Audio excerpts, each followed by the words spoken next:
क्या हाल है भाइयों?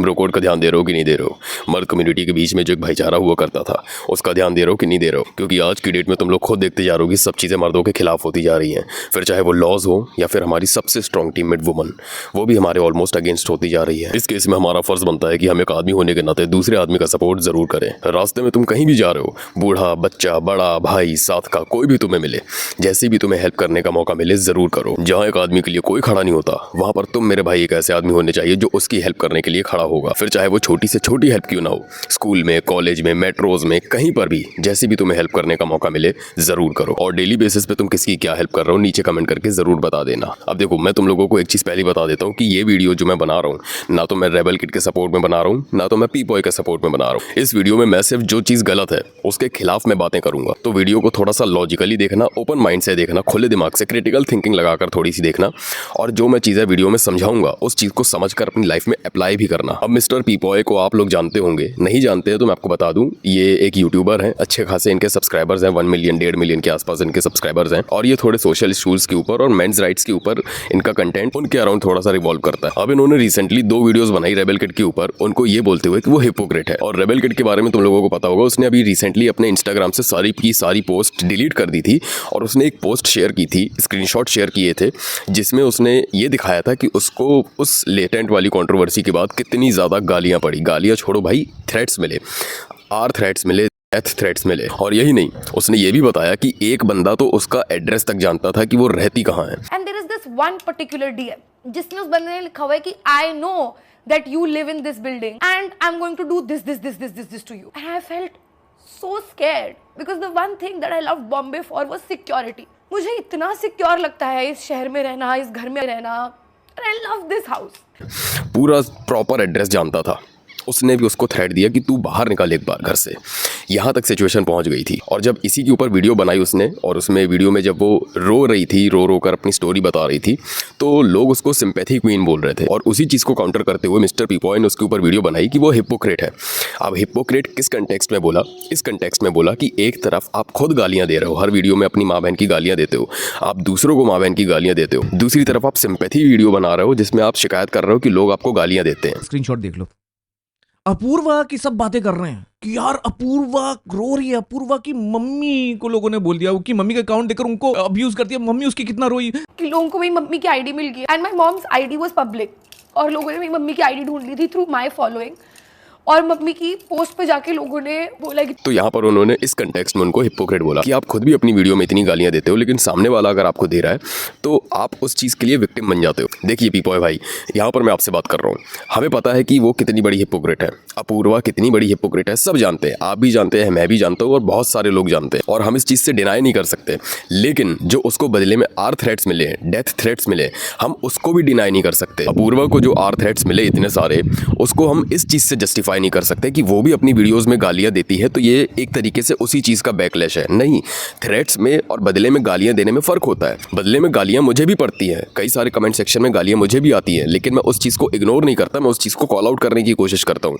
या तो मैं उनको बोलता हूँ कि भाई गालियाँ यूज़ मत करो प्लीज़, उनसे रिक्वेस्ट करके उनको सुधारने के लिए इंसिस्ट करता हूँ, या फिर मैं उस चीज़ को एक्सपोज करने की कोशिश करता हूँ। लेकिन जब हम बात कर रहे हैं अकाउंटेबिलिटी की, तो यहाँ पर अकाउंटेबिलिटी, चलो ठीक है, रेबल किड को ठीक है, उसको अकाउंटेबल ठहराना ज़रूरी है कि वो खुद भी गालियां देना बंद करे अपनी वीडियोस में, लेकिन जो उसको बदले में थ्रेट्स मिले, उस चीज़ को जस्टिफाई कैसे किया जा सकता है? उस चीज़ के लिए उन लोगों को अकाउंटेबल कौन ठहराएगा? जितने भी लोगों ने उसको इतने सारे थ्रेट्स दिए, स्क्रीनशॉट शेयर किए, उस चीज़ के लिए जितने भी वहाँ पर लड़के और लड़कियाँ थे, आप लोग बोलेंगे कि वहाँ पर लड़कियाँ भी थी, ठीक है भाई, मानते हैं लड़कियाँ भी थी, मैं वहाँ पर फिर भी ये चीज़ बोल रहा हूँ कि दोनों को, लड़के लड़कियाँ दोनों जो थ्रेट्स दे रहे थे लड़की को, वहाँ पर उनको अकाउंटेबल कौन ठहराएगा? वहाँ पर उनको ये चीज़ कौन सिखाएगा कि ये चीज़ गलत है?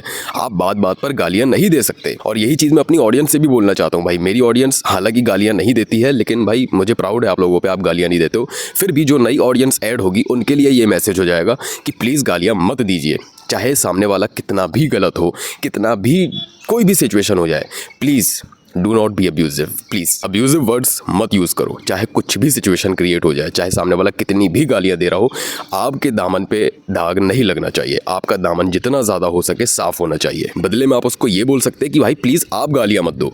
अगर वो फिर भी गालियां देना बंद नहीं करता तो या तो आप उससे बात मत करिए या ब्लॉक कर दीजिए, या फिर आप हट जाइए, पीछे हट जाइए, मत करिए बात। लेकिन अगर आपके समझाने पे वो समझ जाता है कि गालियां नहीं देनी है, तो आपका पहला फर्ज बनता है कि आप समझाओ, ना कि बदले में उसको गालियां देने लग जाओ। तो प्लीज कुछ भी सिचुएशन क्रिएट हो, आपका दामन गंदा नहीं होना चाहिए। क्योंकि ये सेम चीज हुई थी जब अतुल सुभाष वाला केस हुआ था। तो ऑकवर्ड गोट ने जो वीडियो बनाई थी सबने देखी थी, उसके बदले में उसको क्या मिला था, कमेंट सेक्शन में गालियां भरी पड़ी थी। तो उसको क्या मिल गया, नेक्स्ट वीडियो में विक्टिम कार्ड प्ले करने का मौका मिल गया।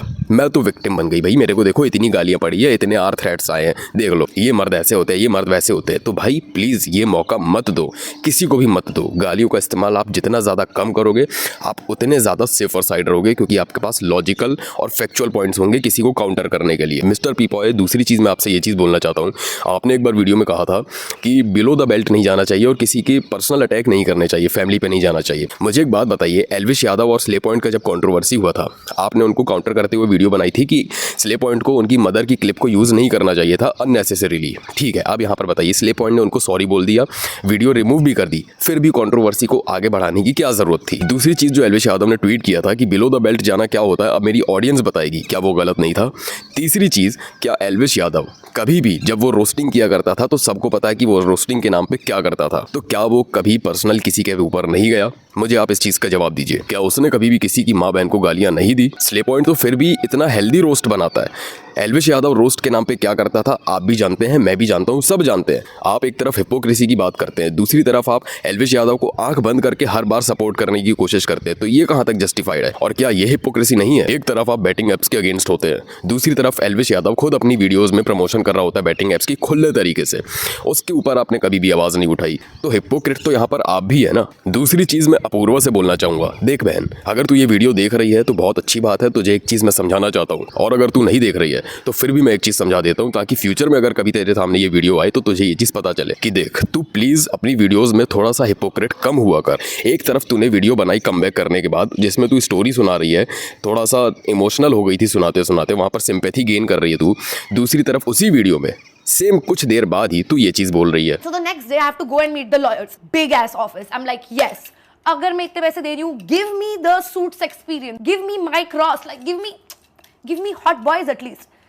There were no hot boys. दूसरी किसी एक वीडियो में तूने ये भी कहा था कि मैंने भी मूवीज देखी हैं, मैं 2 रुपए के रोल के लिए किसी के साथ नहीं सॉरी सर, एक्सक्यूज मी, कोई अगर दुबई का शेख मेरे ऊपर 10-15 करोड़ रुपए फेंक के मार दे मेरे मुंह पे, then maybe I can consider, but एक रोल के लिए अब यहाँ पर तू बात कर रही है शेख, तुझे पता होगा तू किस चीज़ की बात कर रही है, तो तू मुझे ये बता भाई, तू किस तरीके की पर्सनैलिटी बनाना चाह रही है। हिपोक्रेट प्लीज तू थोड़ा सा कम हुआ कर, क्योंकि देख, जिस तरीके के हम इन्फ्लुएंसर्स होते हैं ना, उसी तरीके की हमारी ऑडियंस बिल्ड हो रही होती है। ये चीज़ तू मुझसे बहुत ज़्यादा अच्छे से समझती होगी, तो प्लीज़ थोड़ा सा तू अपनी वीडियो में कम हिपोक्रेट हुआ कर। तेरे पास इतना अच्छा टैलेंट है कि तू स्टोरी टेलिंग करके बहुत ज़्यादा ऑडियंस गेन कर सकती है।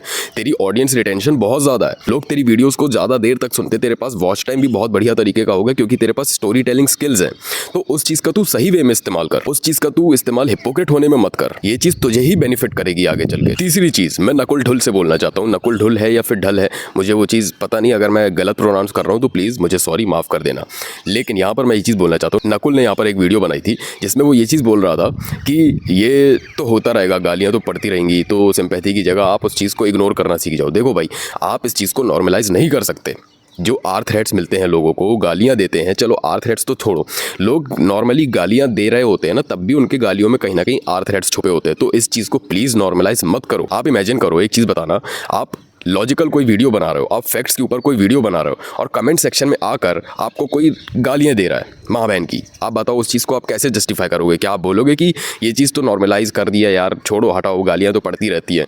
आप ऐसा करोगे? नहीं कर पाओगे। वो चीज़ आपको कहीं ना कहीं ट्रिगर करेगी, भले 100 में से 1 कमेंट वैसा होगा ना, तो वो चीज़ आपको ट्रिगर करेगी। तो ये चीज़ों को नॉर्मलाइज मत करो। जहाँ पर आपके पास इतना बड़ा इन्फ्लुएंस है ऑडियंस का ना, तो वहाँ पर आपको ऑडियंस को ये सिखाना चाहिए कि गालियों का इस्तेमाल मत करो, ना कि ये बोलना चाहिए कि नॉर्मलाइज हो गया है तो इग्नोर करना सीख जाओ। मतलब ये तो एक तरीके से वो लॉजिक हुआ कि कोई बंदा क्राइम कर रहा है तो वो क्राइम उसको करने दो, अपन उस चीज को इग्नोर करना सीख जाए। ये कोई जस्टिफिकेशन नहीं होता, क्योंकि गालियां देना एक क्राइम ही है। आप इसके कंटेक्स्ट में घुसोगे कि कोई किसी को गालियां क्यों देता है, तो आप उसको स्लैंग भले आप दे दोगे कि वो स्लैंग में गालियां दे रहा है, लेकिन वो एक क्राइम ही है। अगर आप उसकी साइबर सेल में शिकायत करेंगे ना, तो आप उसके ऊपर लीगल एक्शन ले सकते हैं बहुत तगड़े तरीके से। तो यहाँ पर प्लीज जितने बड़े बड़े इन्फ्लुएंसर्स हैं ना, आप जो गालियां देते हैं आप उनको भी अकाउंटेबल ठहराइए कि भाई आप लोगों को गालियां नहीं देनी है। आप लोगों के पास मुझसे ज़्यादा बड़ा इन्फ्लुएंस है। मैं तो क्या है, मैं छोटा सा, मेरी कोई औकात नहीं है। 25,000 सब्सक्राइबर्स है मेरे, फिर भी मैं अपने ऑडियंस को ये चीज़ बोलता रहता हूँ कि भाई गालियों का इस्तेमाल मत करो, मत करो, प्लीज़ मत करो। मैंने पास्ट में कभी अपनी वीडियोज़ में गालियों का इस्तेमाल किया था, बहुत ज़्यादा नहीं करता था, कभी कभी कर लेता था, क्योंकि उस समय मुझे भी लगता था कि शायद मैं स्लैंग में गालियाँ दे रहा हूँ। लेकिन फिर मैंने उस चीज़ को समझा और मैंने अपनी वीडियो में सॉरी भी बोला कि मैं आज के बाद गालियों का इस्तेमाल कभी भी नहीं करूँगा। और अपनी ऑडियंस से भी मैंने ये चीज़ बोली कि आप भी मत करिएगा। और अभी भी ये वीडियो मैं उसी के लिए बना रहा हूँ कि ये जो रेबल किड के साथ हुआ है और ये जो इतनी बड़ी कंट्रोवर्सी हुई है, सिर्फ गालियों का इस्तेमाल से ही हुई है। इसीलिए मैं ये चीज़ बोलना चाहता हूँ मिस्टर पीपॉय आपसे भी, और नकुल भाई आपसे भी। आपके पास अच्छा खासा इन्फ्लुएंस है, तो आप अकाउंटेबल ठहराइए लड़कों को जो आर थ्रेट्स देते हैं और लड़कियों को भी जो इस तरीके की गालियाँ देती है। आप जब तक इनको अकाउंटेबल नहीं ठहराएंगे तब तक ये चीज़ें चलती रहेंगी। ये कोई जस्टिफिकेशन कभी भी नहीं हो सकता कि वो गालियाँ देते रहें, हम इग्नोर करना सीख जाएं। अरे हम क्यों इग्नोर करना सीख जाएं? मतलब जो गलत है उसको गलत मत बोलो, हम सहना सीख जाएं। ये कोई जस्टिफिकेशन कभी भी नहीं होता। दूसरी चीज़, अपूर्वा देख बहन, तुझसे मैं ये चीज़ बोल रहा हूँ कि प्लीज़ थोड़ा सा हिपोक्रेट कम हो। तू क्या बोलती है अपनी वीडियोज़ में, किन शब्दों का इस्तेमाल करती है, तुझे उस चीज़ पर भी फोकस करने की ज़रूरत है। तू कभी कुछ बोल रही होती है, कभी कुछ बोल रही होती है, और उसी चीज़ का बैकलैश कहीं ना कहीं तुझे झेलना पड़ जाता है। तुझे बहुत सारे लोग हिपोक्रेट बोलते हैं, तेरे ऊपर कितने सारे हिपोक्रेसी को लेकर रोस्ट बन चुके हैं। तो तुझे ये चीज़ समझनी पड़ेगी कि कहीं ना कहीं तेरे कंटेंट में वो चीज़ दिख रही है, इसीलिए लोग तुझे हिपोक्रेट बार बार बोलते हैं। तो उस हिपोक्रेसी को तू थोड़ा सा कम कर। जहां पर तू सही रहेगी ना, वहां पर हर कोई तेरे साथ खड़ा होगा। आर थ्रेट्स को लेकर मैं भी तेरे सपोर्ट में हूँ, लेकिन जहां पे तू हिपोक्रेसी दिखाएगी ना, वहां पर कोई भी खड़ा होने नहीं आएगा, वहां पर तुझे ही अकाउंटेबल ठहराया जाएगा। तो एज एन इन्फ्लुएंसर तुझे इस चीज की अकाउंटेबिलिटी लेनी पड़ेगी कि तेरा जो इन्फ्लुएंस है वो पॉजिटिव वे में लोगों पर पड़े। तुझे अच्छे से पता है कि तुझे इस चीज का भी बहुत ज्यादा बैकलैश झेलना पड़ा था, जब तूने अपनी पापा के लिए एक पॉडकास्ट में कहा था कि वो मेरे सबसे बड़े हेटर है। और जब तेरी लाइफ में थोड़ा से अप्स एंड डाउन्स हुए, तो वहां पर खड़े होने के लिए भी वही आए। तो ये लोगों को हिपोक्रेसी दिखी यहाँ पर, इसीलिए तुझे क्रिटिसिज्म झेलना पड़ेगा अगर तू हिपोक्रेट रहेगी। एट दी एंड भाई, सब लोगों को मैं ये चीज़ बोल दूँ, मैं कम से कम अपने भाइयों को ये चीज़ बोल दूँ, और अपने भाइयों के अलावा जितने लोग ये वीडियो देखेंगे उनसे भी मैं ये चीज़ बोल देता हूँ कि प्लीज़ गालियों का इस्तेमाल मत करो, प्लीज़ मत करो। मुझे लगता है कि एक हैशटैग चलाना चाहिए, हैशटैग से नो टू अब्यूज़ के नाम से। क्योंकि भाई देखो, जब तक जो गालियाँ दे रहा है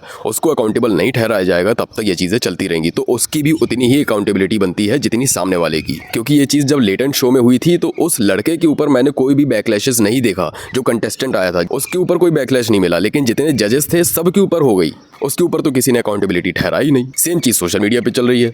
आप बोल रहे हो कि गालियाँ जो दे रहे हैं उनको चलो ठीक है, उनको इग्नोर करना सीखो। इग्नोर करने से उनको और बढ़ावा मिलेगा, और घटिया घटिया गिरी से गिरी गालियाँ देने का। इसलिए ये चीज़ प्लीज़ मत करो। खैर, वीडियो पसंद आई हो या ना पसंद आई हो, कोई दिक्कत नहीं है, कुछ मैटर नहीं करता।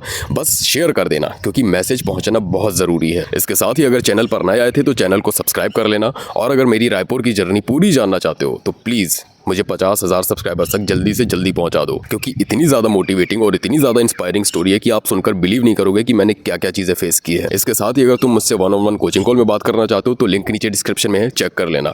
और अगर तुमने मुझे अभी तक इंस्टाग्राम पर फॉलो नहीं किया है तो प्लीज़ जाओ फॉलो करो। ऐसा ही बढ़िया बढ़िया कंटेंट मैं वहाँ पर भी डालता रहता हूँ। मैं मिलूंगा आपको नेक्स्ट वीडियो में। टिल देन मचाते रहो।